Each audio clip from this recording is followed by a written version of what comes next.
Осы аптада Джефф Безостың 10 мың жылдық сағаттың орнату басталды. Amazon корпорациясының негізін қалаушы бұл туралы Twitterде хабарлады.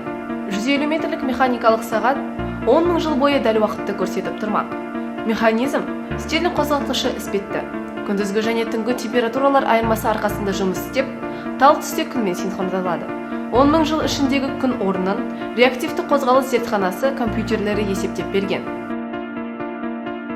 Техастағы Сьерра Диабло тауында сағатқа арналған негізгі үңгір мен туннельдерге қосымша 5 мерейтолық үңгір қазылды.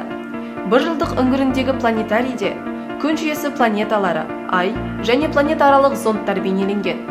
Олар сағат қосылғаннан дәл бір жылдан соң қозғала бастайды. 10 жылдық бөлмесіндегі анимация туралы ұсыныстарды мына поштаға жіберуге болады. 100, 1000 және 10 мың жылдық бөлмелерін сағатқа қосатын механизм дайын тұрғанмен, оларды әрлеу болашақ ұрпақтың еншісіне қалдырылған.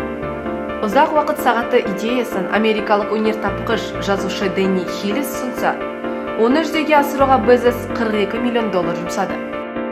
Жобаның мақсаты адам ғұмырының қысқағы екенін еске салып, алыс болашақты ойлауға үндеу.